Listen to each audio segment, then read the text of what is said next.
John Anderson Collins had once been a minister. He came to Massachusetts in the 1830s to attend Andover Theological Seminary. However, he soon became distracted from his studies. He found abolitionism to be a more compelling cause than divinity. Collins became a non-believer, a self-described infidel, and put all of his effort into the abolitionist movement. He took the job of general agent of the Massachusetts Anti-Slavery Society and organized over 100 conventions and lecture tours.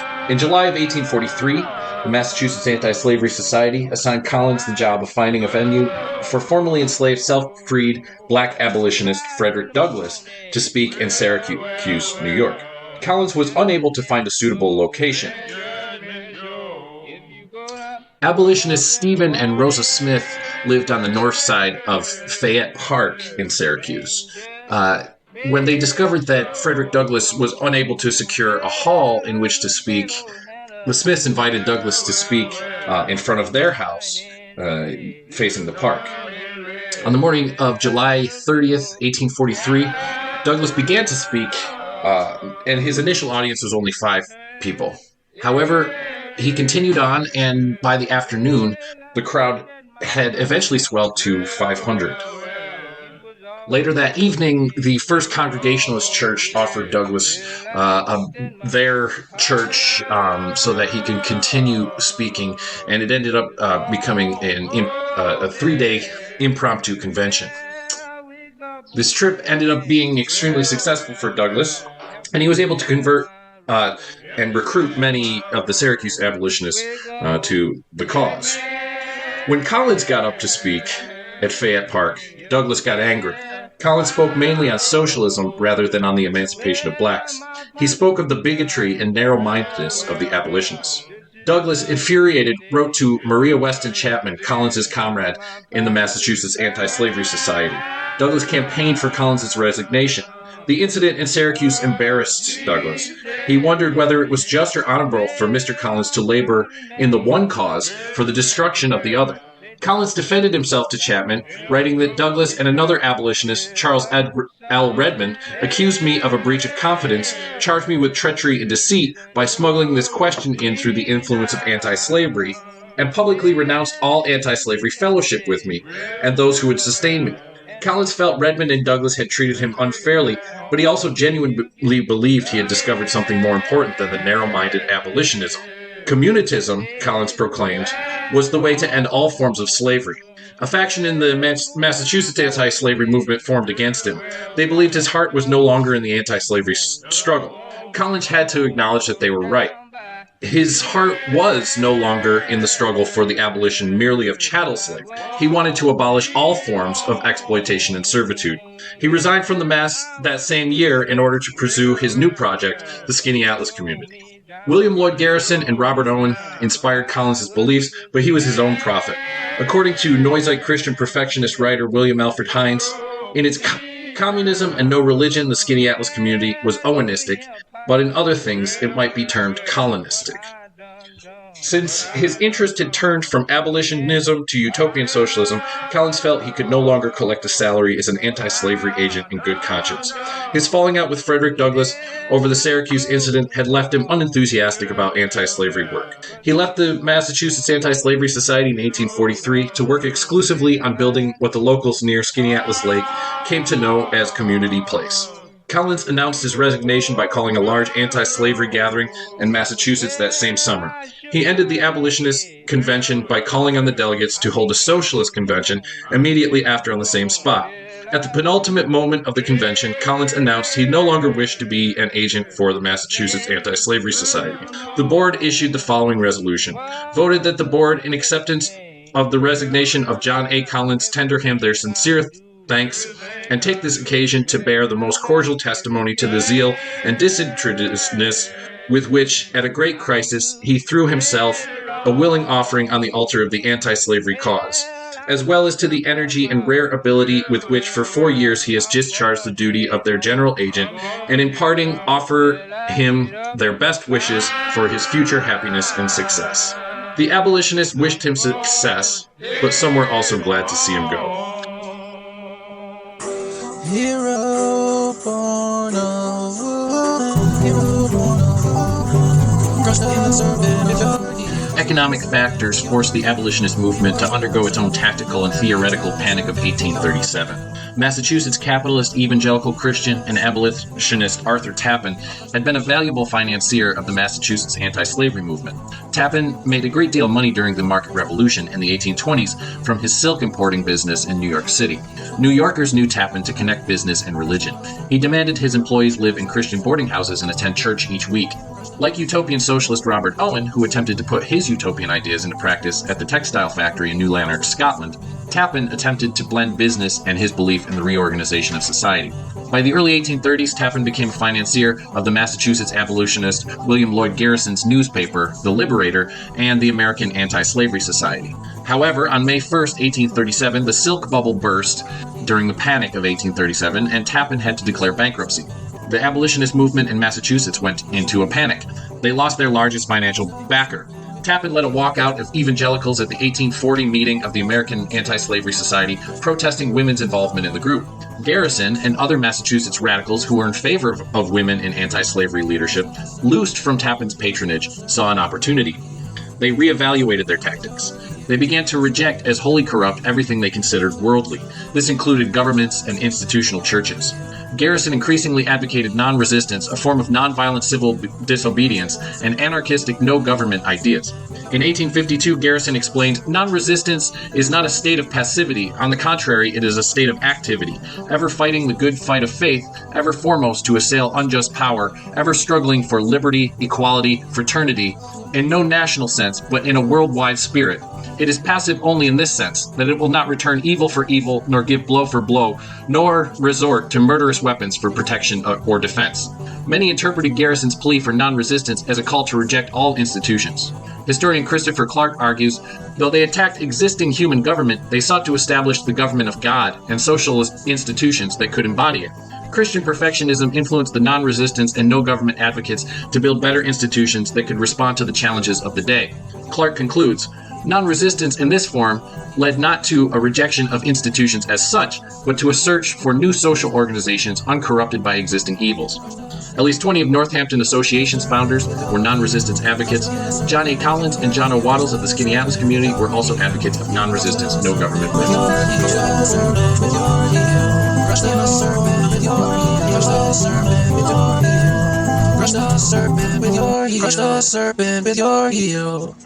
Welcome to Pioneers of American Socialism. Hello, it's Mitchell K. Jones, your host, historian, writer, activist, songwriter, and now documentarian from the heart of North Star Country, the epicenter of the Drinking Gourd region, Rochester, New York. And today we're talking about the abolitionist communities. One of the most well-known heroes of the abolitionist movement, Sojourner Truth, was a member of the Northampton Association and was a pioneer of American socialism. Many are not aware that Sojourner Truth was a socialist. Before she lived at the Northampton Association, she lived at the Kingdom of Matthias, which was a religious commune. So we're going to explore the early abolitionist socialist communities. So we'll start with the Nashoba colony that was started by a Scottish woman, feminist, abolitionist, socialist Fanny Wright. And then we'll move on to talking about the Northampton community, and we'll talk some more about the Skaneateles community. You already heard about the leader, John Anderson Collins, in the introduction to this episode. And then we'll end by talking about John Brown and Garrett Smith's Timbuktu colony, which was an abolitionist, capitalist, free labor idea utopia. So thanks for joining me on this edition of Pioneers of American Socialism. Enjoy. Today we're at Spring Grove Cemetery, just in front of the historic and remarkable gravesite of Frances Fanny Wright. The summer of 1828, Frances Fanny Wright made history at the Cincinnati courthouse. She began a lecture tour speaking out against organized religion, against marriage, which she believed was injurious to women, and against slavery. Her first lecture was mind-blowing. From Cincinnati, Frances Fanny Wright continued her lecture tour across the United States, speaking to audiences of both men and women, and this was scandalous. By the end of it, she became known as the Red Harlot of India. That was Dr. Kimberly Hamlin of Miami University speaking on Frances Wright.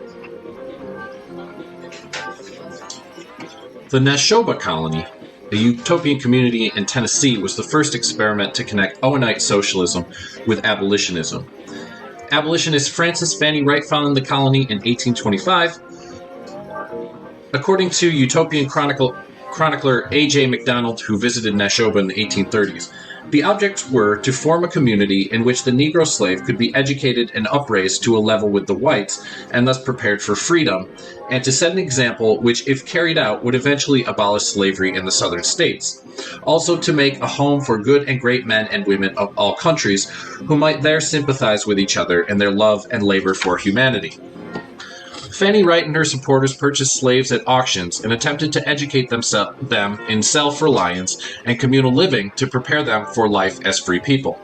MacDonald declares, she invited congenial minds from every corner of the globe to unite with her in search for truth and the pursuit of rational happiness. Wright attempted to draw on the popularity of social reform to make a practical difference in the struggle against slavery. Religious communism inspired Wright's plan. She visited sectarian religious communes throughout the South, including those of the United Believers in Christ's Second Coming, or the Shakers, the Harmony Society, also known as Rappites after their founder, George Rapp. Both groups had practiced Bible-based communism since the beginning of the 19th century.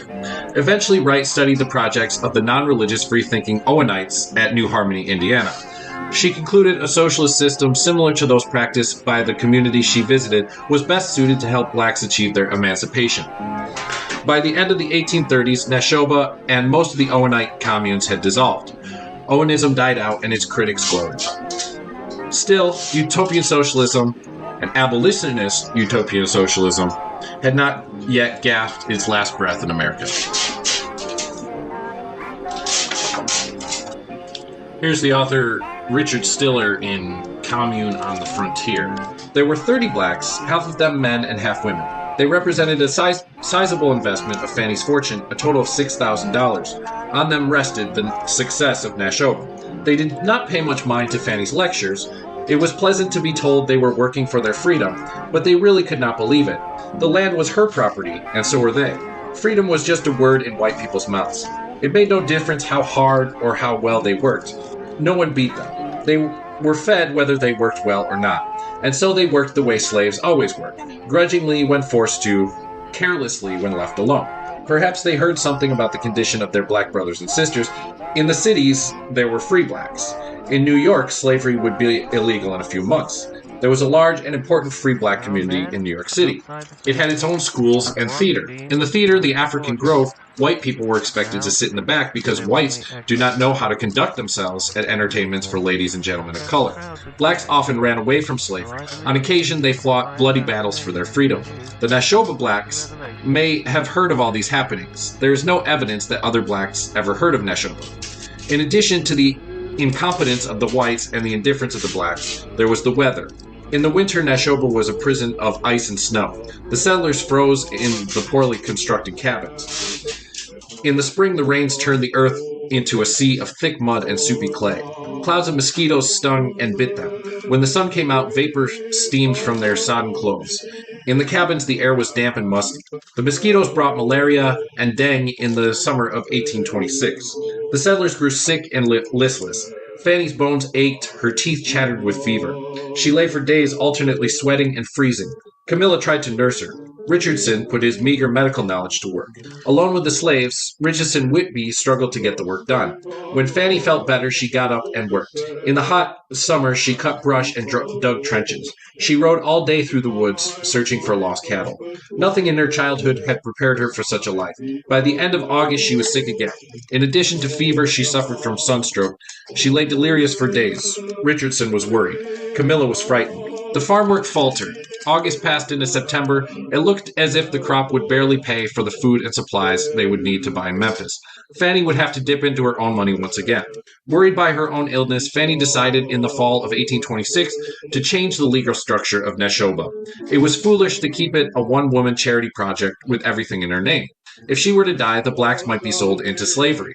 Someone might seize control of Nashoba for his own profit. The commune needed more money and more people. It needed wider support. Fanny drew up a deed, a legal document describing the ownership of a particular piece of land.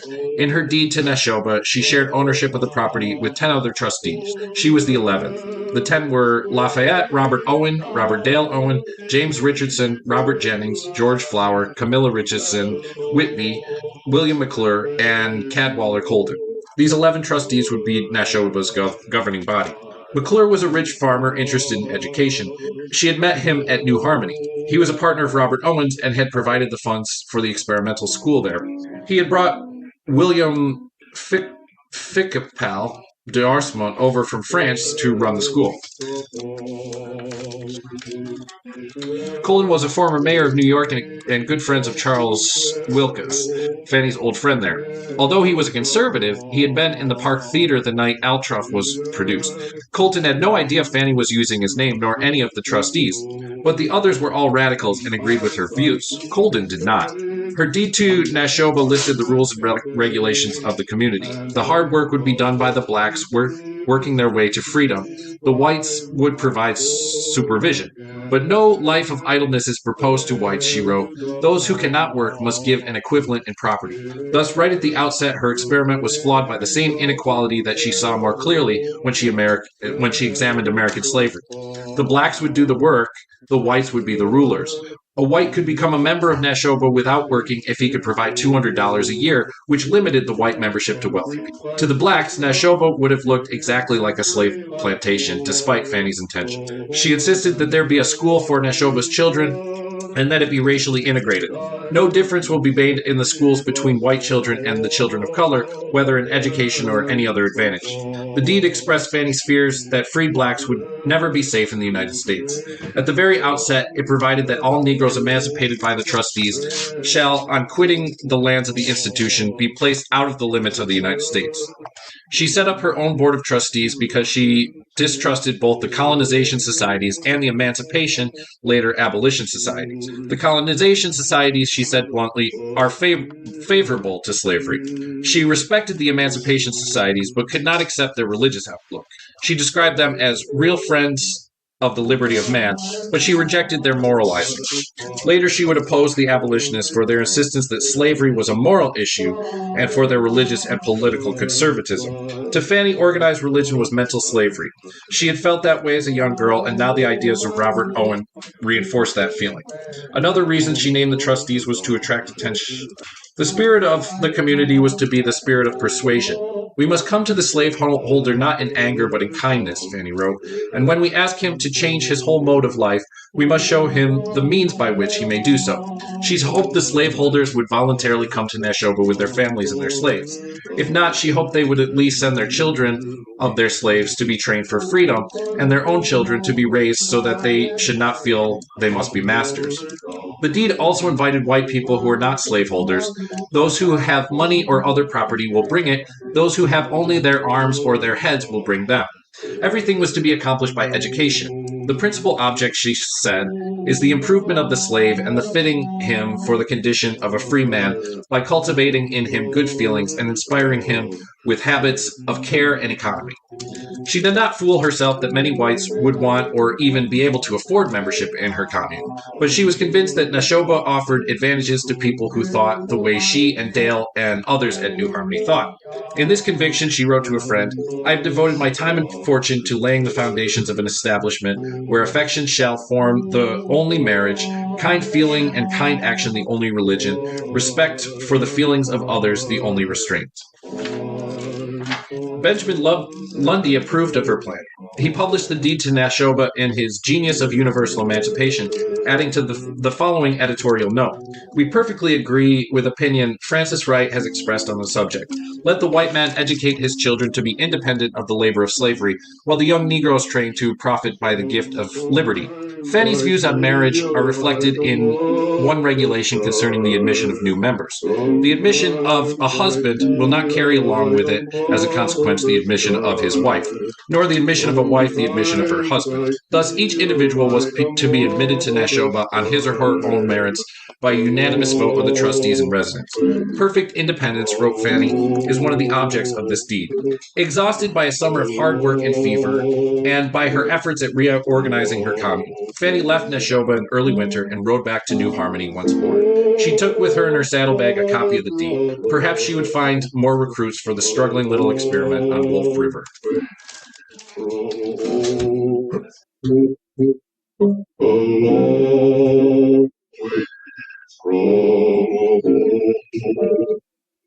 Sometimes I feel like I'm almost gone. Sometimes I feel like I'm almost gone. Sometimes I feel like I'm almost gone. A long ways from home. A long ways from home. Home, my brother. A long ways from home. A long Nashoba failed in a way similar to the other Owenite projects. It fell into financial ruin for failure to generate profitable income. The response from the accounting trustees of Nashoba was to abandon the Owenite motion that a person's character is created for them, not by them. In 1828, the trustees of Nashoba published a declaration that undermined the abolitionist aspect of the project. Wright explains, "They, the trustees, show the impossibility of a cooperative community succeeding without the members composing it are superior beings, for, say they, if there be introduced into such a society thoughts of evil and unkindness, feelings of intolerance and words of dissension, it cannot prosper. That which produces in the world only commonplace jealousies and everyday squabbles is sufficient to destroy a community." Wright and the Nashoba trustees drew borders between groups of people. On the one side were those righteous individuals who exhibited kindness and tolerance. On the other side were those preoccupied by commonplace jealousies and everyday squabbles. However, Wright is quick to say that these groups in no way corresponded to race. Wright clarified superior beings are those with moral qualifications who may be admitted without regard to color, who are able to pay $100 a year for board and could build their own house. In the 1820s, the purchasing power of $100 would be equivalent to $2,700.75 today. The price would be nearly impossible for the enslaved to raise. The decree effectively ended the Nashoba experiment's practical abolitionism. Wright, the daughter of a wealthy textile manufacturer, failed to realize the thoughts of evil and unkindness, feelings of intolerance and words of dissension, and commonplace jealousies and everyday squabbles she decried were common reactions to the increasingly apparent class contradictions of the time.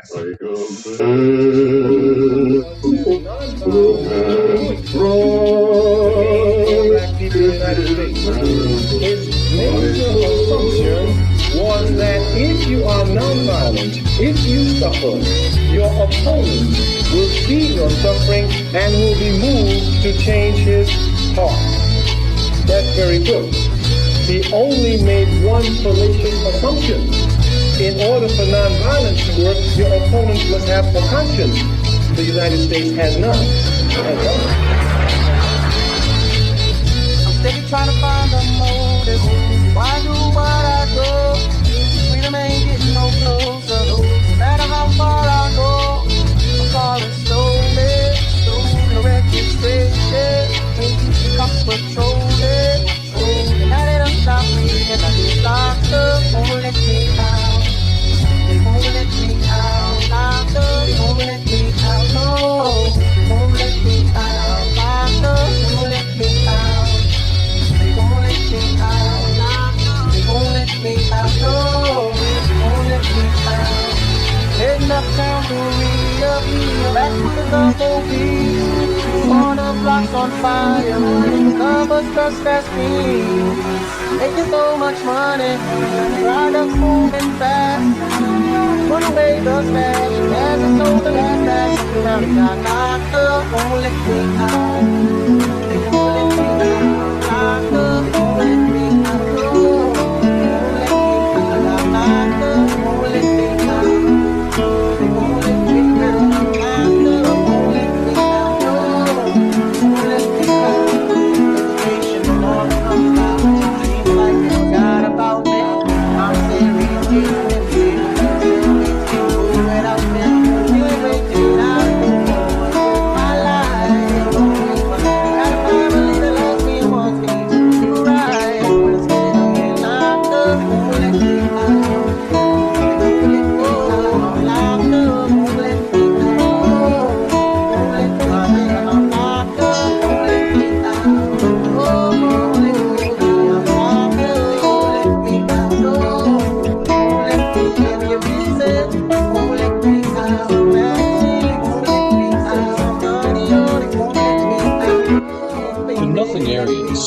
called because they did not claim to follow any leader or ideology.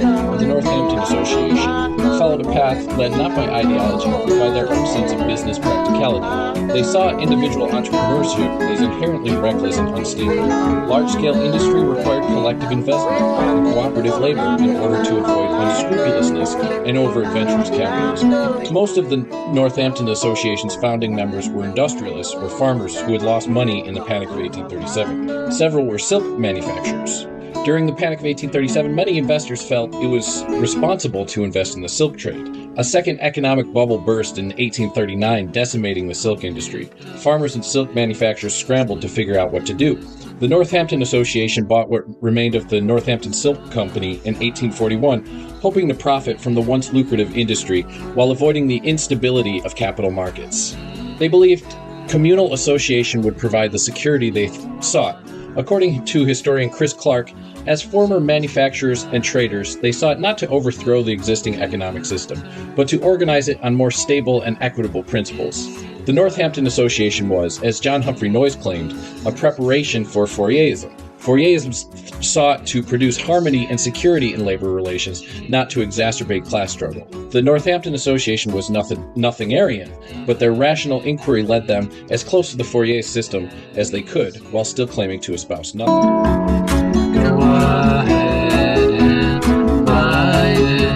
On April 2nd, 1842, 7 men from Massachusetts met to form what became known as the Northampton Association of Education and Industry. 4 more joined shortly after. Of the initial 11 men who led the formation of the association, 6 were abolitionists. 2 were silk manufacturers, 2 were farmers, and 1 was a mechanic. The abolitionists, George W. Benson, Erasmus Darvin Hudson, William Adam, Stephen L. Hill, Hall Judd, and David Mack, were all, like Aidan Bayou, inspired by Garrison's teachings. The silk manufacturers, Joseph Conant and early Dwight Swift, and the farmers, Theodore Scarborough and Samuel Brooks, saw association as a chance to avoid the insecurity of the market that resulted from the Panic of 1837.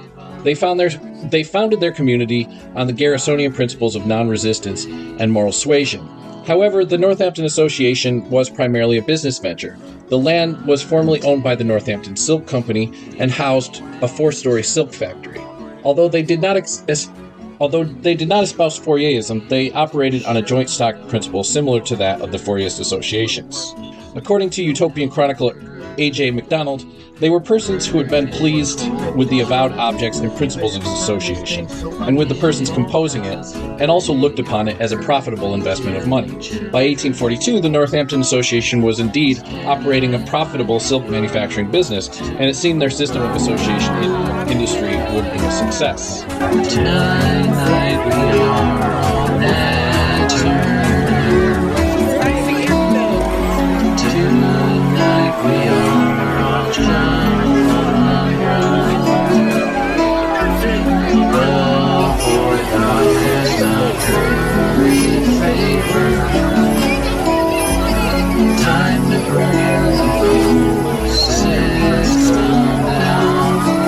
Abolitionists from Windham County, Connecticut, heard of the demise of the Northampton Silk Company and arranged to purchase the entire 420 acres with factory, gristmill, and several houses for around 1/5 of its original value. George W. Benson and Samuel L. Hill were early leaders of the small group. On April 8, 1842, they established a one-person, one-vote cooperative association along truly egalitarian lines, recognizing, quote, no distinction of rights or rewards between the strong and the weak, the skillful and unskillful, the man and the woman, the rich and the poor, asking only of all honest effort according to ability. African American members Sojourner Truth and David Ruggles first stayed here after joining the association, along with as many as 80 other people at one time. But by 1845, accumulated debt threatened the viability of the community, and the group decided to sell off 100 acres of land, including the silk mill. Local political abolitionists purchased the mill and converted it to cotton manufacture, but continued to provide employment for freedom seekers who cared to settle in the region. Basil Dorsey worked as a teamster for this mill, and one of the owners, John Payson Williston, from Northampton, took an active interest in providing homes for African American workers. The efforts to provide a safe haven of the Northampton Association resulted in 10% of the population of Florence being African American by 1850. The fugitive slave law of that year led many families of former slaves who thought Massachusetts was to be their permanent home to move on to Canada. That was a clip from the Sojourner Truth Memorial Trail Foundation talking about the Northampton Association.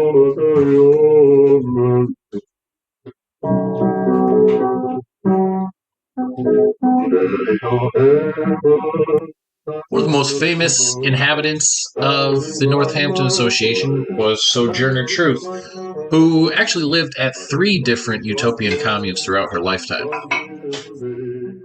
According to the David Ruggles Center for History and Education, David Ruggles was one of the other African-American members of the Northampton Association. But here's what their website has to say about Sojourner Truth. So in 1829, Sojourner Truth moved to New York City, where she worked as a domestic worker and joined a millennial religious community, the Kingdom. When the community disbanded in scandal in 1835, she was accused and acquitted of being an accomplice to murder. Truth, upset at the false accusation sullying her name, once again went to court and won, proving libel in the false accusations of manslaughter. In 1843, she felt the call of God to become an itinerant preacher and changed her name from Isabella Baumfree to Sojourner Truth. With only a few possessions in a pillowcase, she worked her way up the Connecticut River into Massachusetts, exhorting people to embrace Jesus and refrain from sin. In the winter of 1843, Sojourner Truth joined the recently established Northampton Association of Education and Industry. At the NAEI, Sojourner Truth lived in the factory boarding house with other members. She was appointed the director of the laundry, where she oversaw white men and women. There she met many nationally influential abolitionists, including David Ruggles, William Lloyd Garrison, and Frederick Douglass. These leaders, along with local anti-slavery activists Samuel L. Hill, Elisha Hammond, George W. Benson, Austin Ross, and J.P. Williston, helped establish Florence as a center of anti-slavery resistance. Though living conditions at the Northampton Association were Spartan, no other place, Truth later recalled, offered her the same equality of feeling, liberty of thought and speech, and largeness of soul. Encouraged by her community in Florence, Truth gave her first anti-slavery speech in 1844. She went on to give innumerable speeches around the country against slavery before the Civil War, and then on freedmen's and women's rights. She was renowned for her ability to keep audiences enthralled through singing and eloquent speeches. Her speaking kept her away from Florence for months at a time. In 1850, while living in Florence, Sojourner Truth dictated her life story to a friend, Olive Gilbert, an abolitionist and women's rights advocate. William Lloyd Garrison published Truth's autobiography as The Narrative of Sojourner Truth, a Northern Slave. Harriet Beecher Stowe, the best-selling author of Uncle Tom's Cabin, wrote an introduction to the 1855 edition. Truth's narrative both elevated her public profile and provided her much-needed income to help her purchase her first home. On April 15, 1850, Sojourner Truth signed the deed for a house on Park Street in Florence. She paid off the mortgage to Samuel Hill in 1854 with proceeds from sales of her books and carte de visite, photographic portraits she sold at her lectures, and captioned, "I sell the shadow to support the substance." After 14 years in Florence in 1857, the 60-year-old Sojourner Truth sold her house in Florence and moved with her daughter and grandson to Harmonia, a community of Quakers and spiritualists near Battle Creek, Michigan. She had lectured there the previous year and perhaps was drawn to live in another utopian community. While based at Harmonia, Truth continued to travel widely with her work.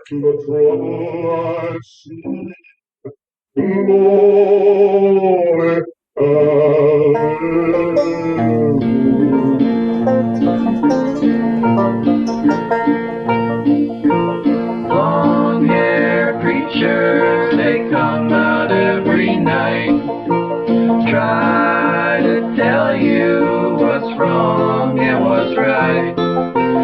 When asked how about something to eat, they will answer in voices so sweet. You will eat by and by in that glorious land above the sky. Work and pray, live on hay, you'll get high in the sky when you die. And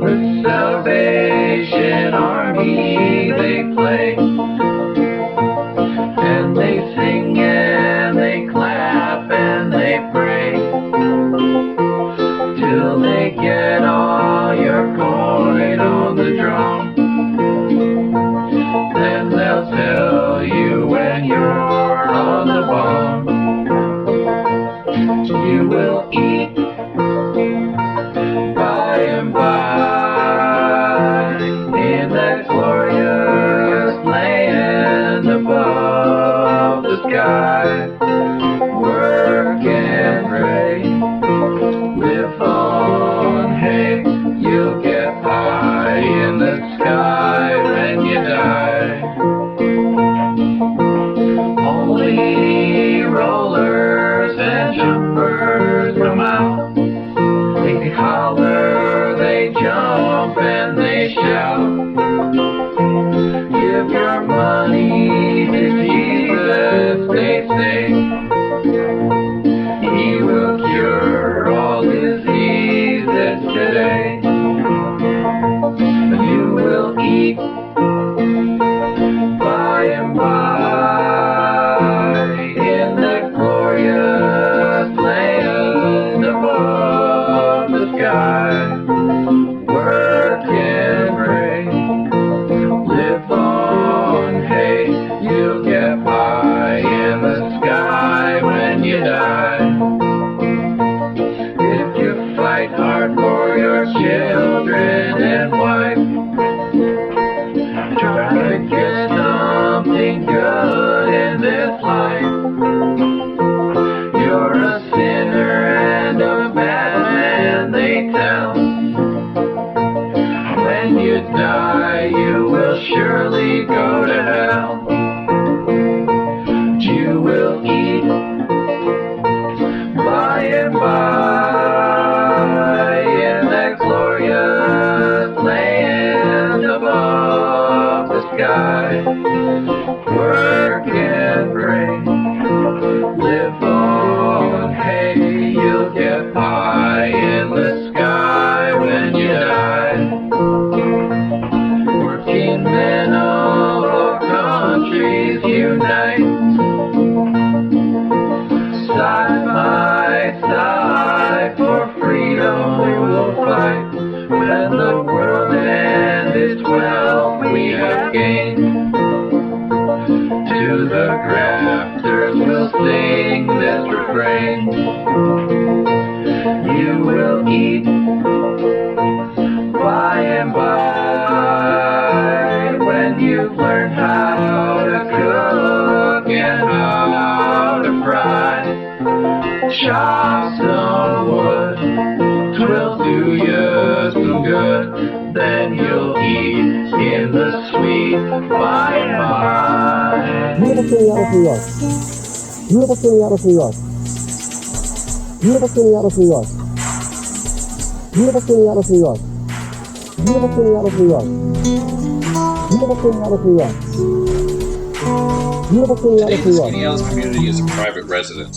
They host wedding receptions in the old carriage barn. The community house is still standing. In the fall of 1843, about 91 abolitionists and utopian socialists joins Collins in Montville, New York, near Skaneateles. John Anderson Collins proposed a hunt for harmony and enlisted abolitionists from Massachusetts to join the hunt. Locals know the community as Community Place, or pejoratively as No God, because of the atheistic views of Collins and others in the community. Collins started organizing the Skaneateles community through a series of conventions. In August of 1843, the Onondaga Standard reported on a meeting of Friends of the Reorganization of Society that happened on August 17th. Collins had reported to the meeting on his progress in selecting a location for the Skaneateles community. He wrote that he had found a suitable location and he could purchase the land for $15,000. The site had a spring of soft water and a hill, which made plumbing possible. In September of 1843, Collins presented a written account of the property in Montville to a convention for the reorganization of society in Syracuse. The letter states, "The healthiness of the climate, the warmth, strength, and fertility of the soil, the splendor of its water scenery, and the abundance of its hydraulic privileges, the beauty and value of its woodlands, the abundance of stone and timber for building, these and other advantages, which we have not time to enumerate, render this one of the most valuable and delightful locations for the proposed community which has ever fallen under our observation." With the advantages clear and enthusiasm high, the convention delegates elected a committee to procure $5,000 to meet the first installments on the domain and to put in operation the necessary mills and machinery for immediate use and other necessary purposes. The Skaneateles community sought not merely to be an agrarian colony, they wanted it to have modern industry that would not operate on a wage system, but would be worked in common for the common benefit.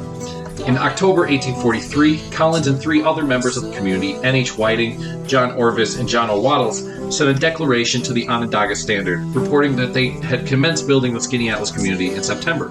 The article states they had invited upwards of 300 people to visit the site with the interest of spreading the news of the community and eliciting new members. A 2-day convention inaugurated the Skaneateles Community Project.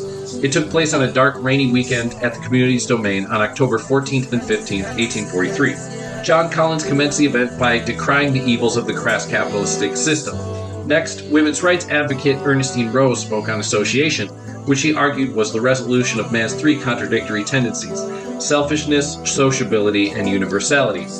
She argued, "Thou shalt not be happy short for the universal happiness of every human being." After Rose, Nathaniel Peabody Rogers, editor of the newspaper The Herald of Freedom, and Arnold Buffum, an abolitionist lecturer, spoke. The second day of the convention, October 15, 1843, proved to be one of the most fateful of the Skaneateles community's history. It rained even harder than it did on the first day. According to the Onondaga Standard, hundreds of people literally crammed themselves into the barn to take part in debate over the practical matters of community. A group that included Collins and others campaigned for the community to be without a deed legally recognizing their ownership over the land. They argued that since they did not believe in property ownership of any kind, a deed would be a compromise of their principles. Still others, including Ernestine Rose, were in favor of a deed to protect the rights of the community members' usufruct land rights. They argued opposition to a deed was too extreme. The latter group managed to sway the majority of the convention to their point of view. Unfortunately, the legal compromise they came up with would eventually spell the doom of the community. Still, on October 15, 1843, the outlook of the Skaneateles group was overwhelmingly positive.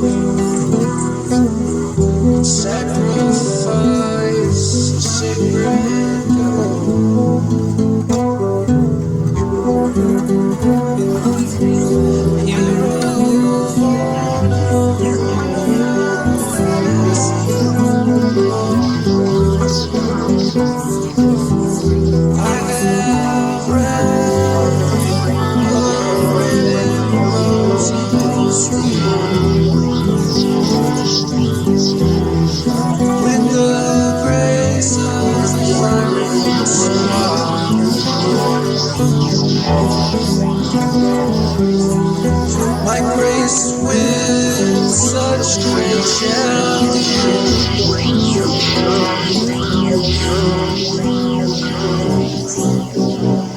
Lost to the battle of Jericho,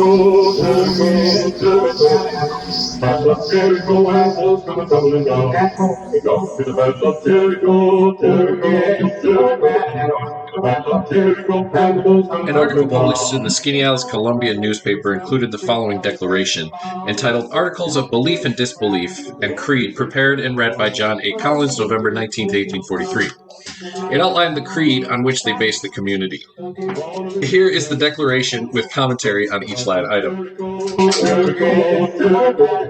Religion, a disbelief in any special revelation of God to man, touching his will and thereby binding upon man as authority in any arbitrary sense, that all forms of worships should cease, that all religions of every age and nation have their origin in the same great falsehood, vis-a-vis God's special providences, that while we admire the precepts attributed to Jesus of Nazareth, we do not regard them as binding because uttered by him, but because they are true in themselves and best adapted to promote the happiness of the race.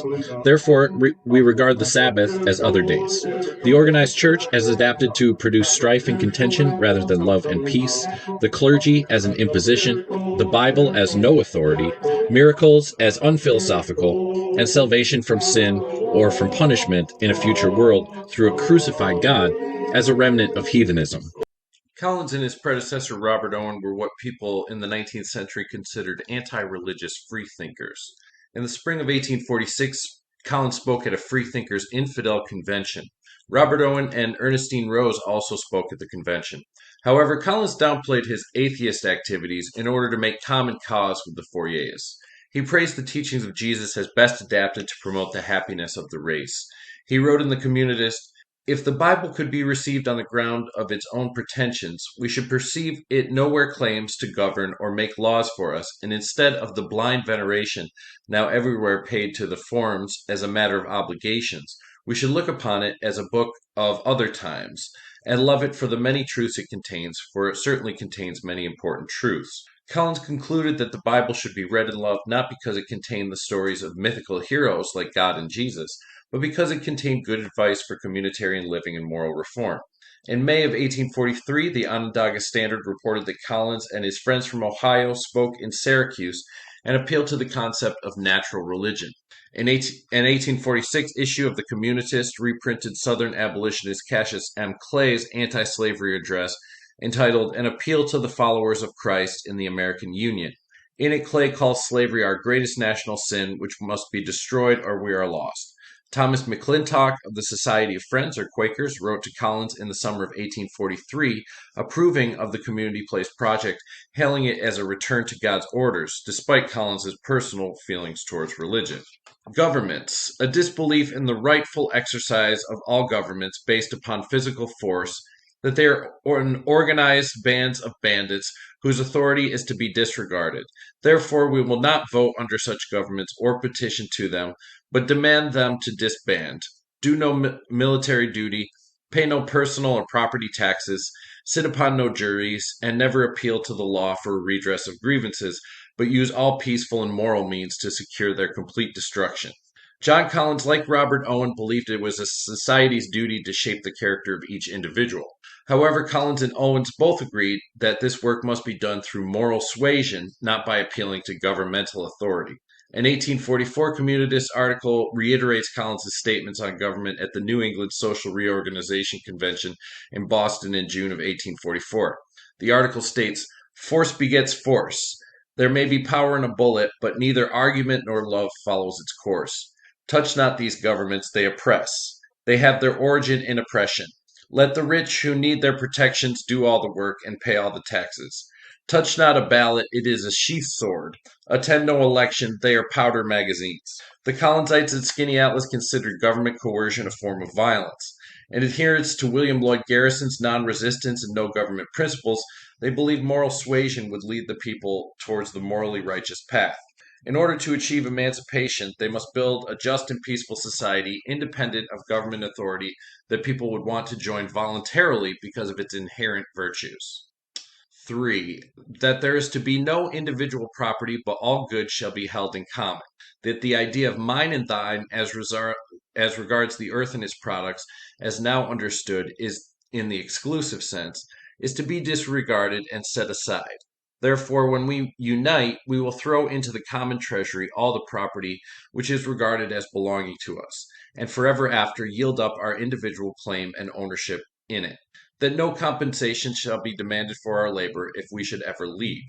In approach to personal property, the Fourierists and Collinsites were entirely at odds. Members of the Skaneateles community owned and shared all property. They conducted business according to communist principles not found in Fourier's system. After visiting the Fourier's Sodus Bay phalanx, Collins reported, "Fourier's plan of distributing wealth was both arbitrary and superficial. He took issue with its attempt to reconcile individual and collective interests. The Fourierists operated on a joint stock principle. Members could be residents of a Fourier's phalanx or community, or they could be non-resident investors in the phalanx by buying shares. Both resident and non-resident members had voting rights on matters concerning the phalanx. The Skaneateles community operated on a common stock principle. All members had to buy a single $50 share, and nobody could own more than a single share.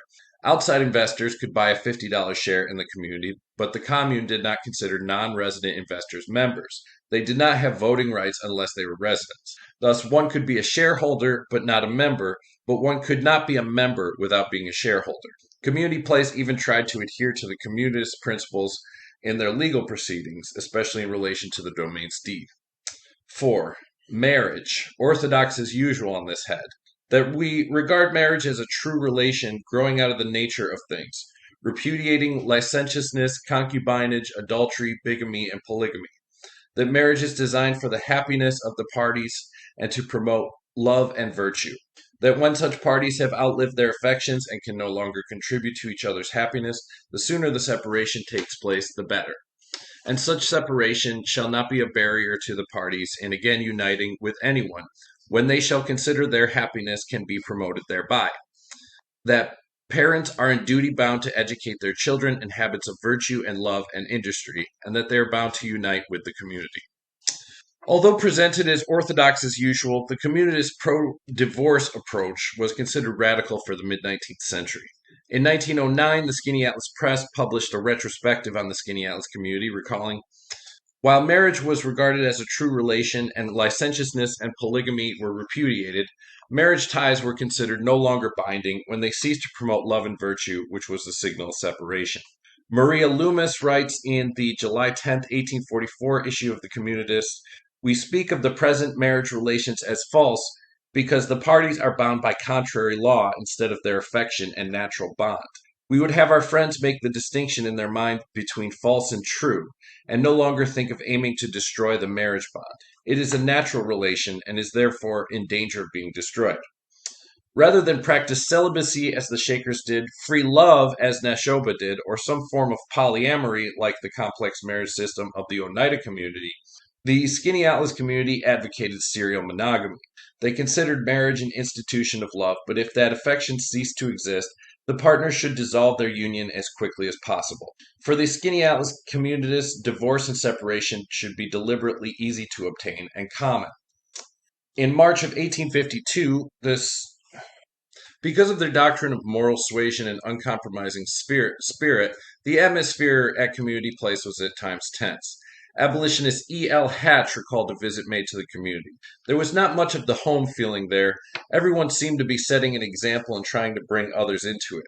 The communists, in their obsession with cooperative values, made a competition out of their purity. So constant was the atmosphere of moral superiority that it put off outsiders."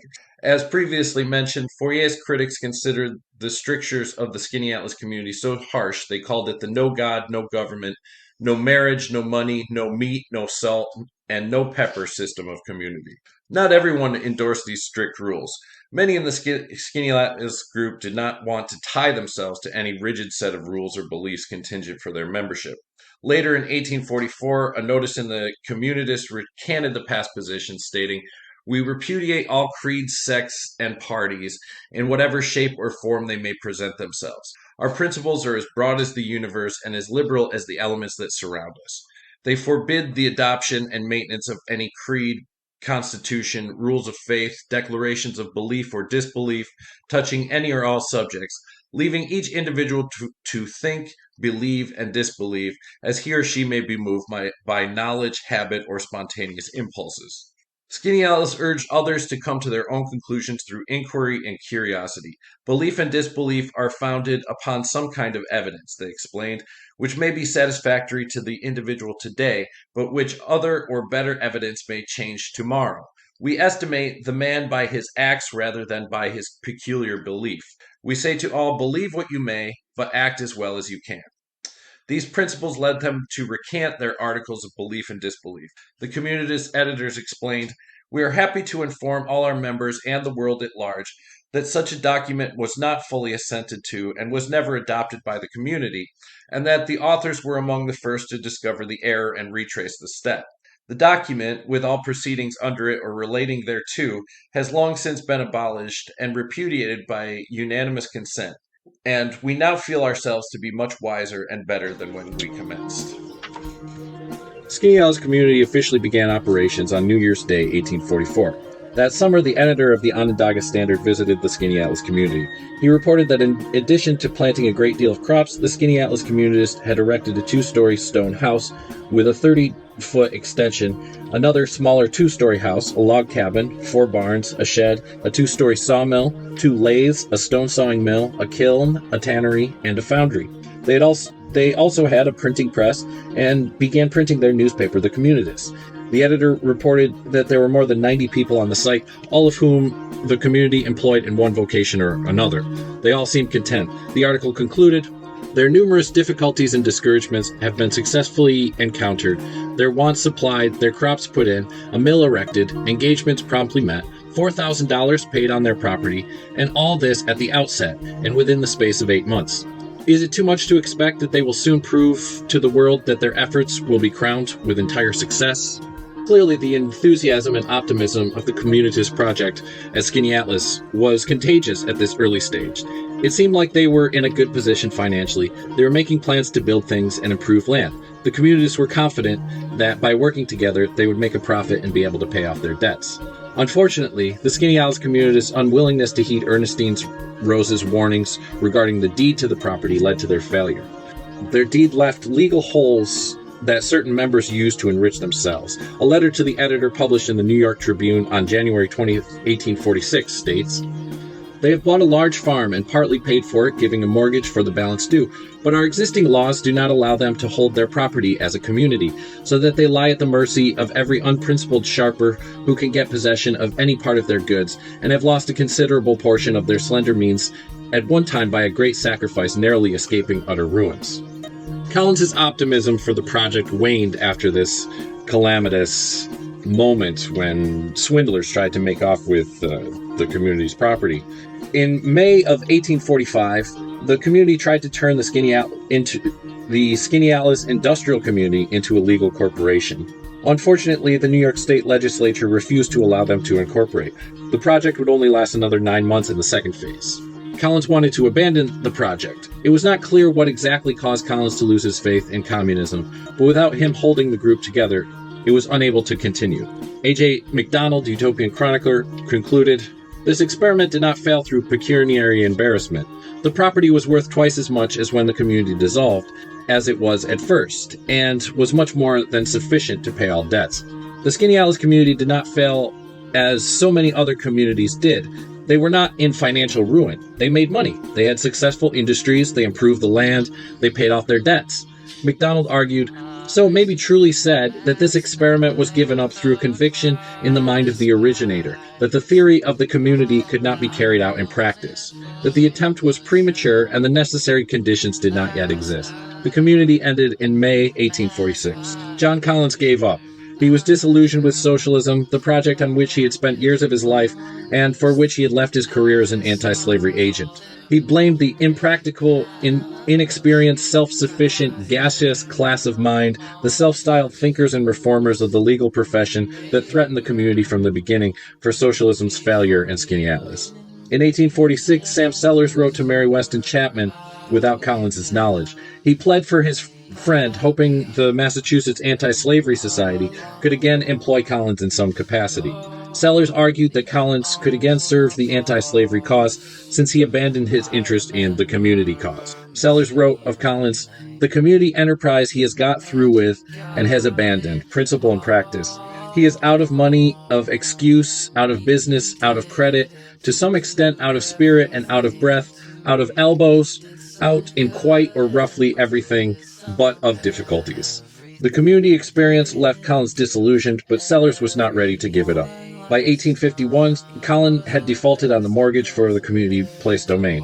Sellers bought it at auction on July 23, 1853.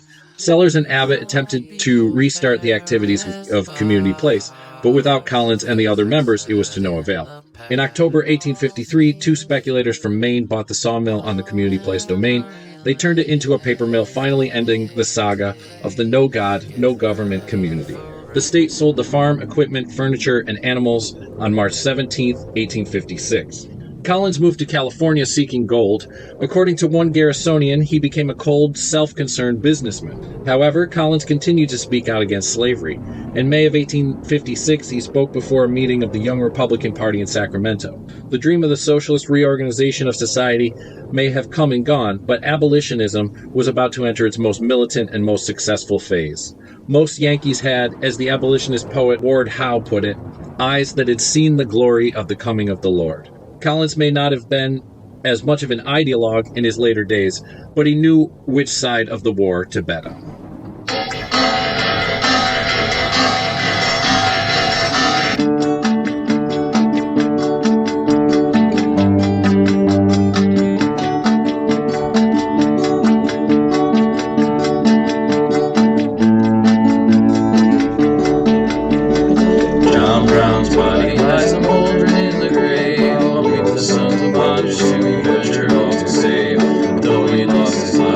Struggling for the slave.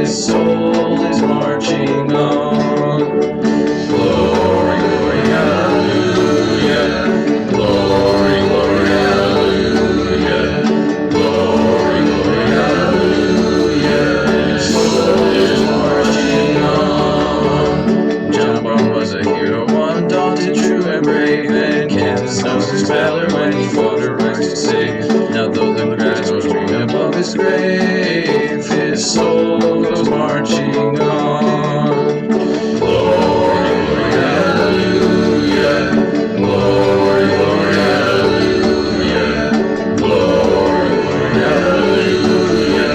His soul goes marching on. He captured Harper's Ferry with his 19 men so few, and frightened old Virginia till she trembled through and through. They hung him for a traitor, themselves a traitor crew, but his soul goes marching on. Glory, glory, hallelujah. Glory, glory, hallelujah. Glory, glory, hallelujah. His soul is marching on. John Brown was the Baptist of the Christ we are to see. Christ soon the bottom shall be, let the liberator be. And soon throughout the sun he will the slave shall be free, for his soul is marching on. Glory, glory, hallelujah. Glory, glory, hallelujah. Glory, glory, hallelujah. His soul is marching on. The conflict that he heralds is from heaven in view, on the army of the vanguard with his flag green and blue. Heaven shall ring with the anthems of the deed they do, for his soul goes marching on. Our forefathers went to children. We didn't land on Plymouth Rock. The rock was landed on us. We were brought here beneath our will. We were not brought here to be made citizens. We were not brought here to enjoy the constitutional gift that they speak so beautifully. Soldiers of freedom, they strike, they make the death blow of oppression a better time and way. For the dawn of John Brown has brightened into day, and his soul is marching on. Glory, glory, hallelujah. Glory, glory, hallelujah. Glory, glory, hallelujah. His soul is marching on. Glory, glory, hallelujah.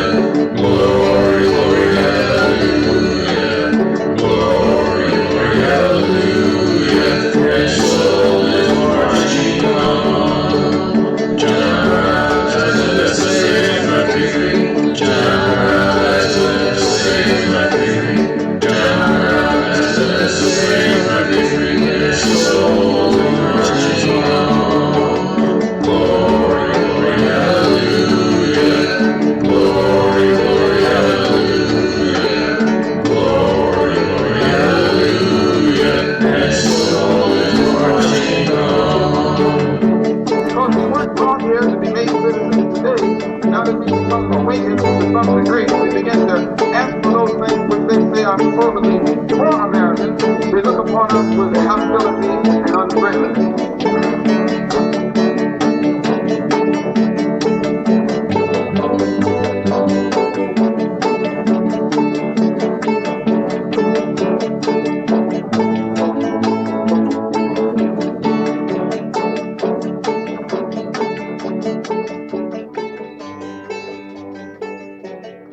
By way of one last word about utopian abolitionist communities, we'll talk now real quickly about Garrett Smith and John Brown's plan for the Timbuktu colony in the Adirondacks in upstate New York.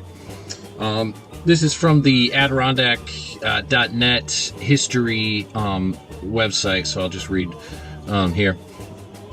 In the mid-1800s, New York state law dictated that African Americans must own at least $250 in real estate or a house in order to obtain the right to vote. Determined to help would-be voters secure this right, abolitionist and real estate baron Garrett Smith devised a team of justice and benevolence that he hoped would provide refuge to black families. In 1846, Smith divided 120,000 acres of untouched land that he owned in the Adirondacks into 40-acre plots and began granting them to 3,000 free African Americans living in New York State. To secure them the right to vote, settlers would have to cultivate the land to improve its value, but Smith believed this was feasible. The settlement was located in North Elba and was referred to as Timbuktu by abolitionist John Brown. Brown himself purchased land near the settlement and made it his mission to help settlers adjust to a new way of life and learn the skills they would need to survive on the land. The project drew black families from urban areas where they had previously held jobs as cooks, barbers, and domestic workers. For most, farming untouched land proved to be a massive challenge that they were not prepared for. Cutting down evergreens, clearing rocks, and securing money to pay taxes on the land were just some of the obstacles settlers were faced with. Although Smith's donation was exalted by Brown, Frederick Douglass, and Willis A. Hodges, among others, many settlers found the situation to be more than they could handle and moved away shortly after arriving. By 1855, the well-intentioned experiment was over for the most part. One family that managed to stay permanently was that of Lyman Epps, who is buried in a small rural cemetery in North Elba. Not only did he build a home in the settlement, but Epps helped found a Sabbath school, a church, and a town library. His family stayed in the area for 100 years until the last member, Lyman Epps Jr., passed in 1942. Brown's family continued to live on the farm in North Elba even after Brown was hanged for his involvement in the raid on Harper's Ferry in 1859. His body is buried in front of his home on the farm, and several of his deceased supporters were moved and buried alongside him 40 years later. John Brown's farm is now a state historic site that is open for tours, special events, and recreation. Today, Timbuktu is mostly a lost part of Adirondack history. There are no remnants of settlers' cabins, no historic markers, and no signage. Some historians believe the experiment was so fleeting it isn't worth much attention, while others see the settlement as a massive failure. Some, though, see Timbuktu as an important part of African American history in New York State that deserves to be remembered. Thank you very much for listening to this edition of Pioneers of American Socialism. I know this one's been a little bit longer of an episode, but I felt that it warranted a little bit extra time because it is such an important topic. The linkages early on between abolition of slavery and utopian socialism. There's a lot more that could be said about the link between socialism and women's rights and a lot of that. But since we ended by talking about John Brown, I think it's only logical that our next episode should be about the American Civil War.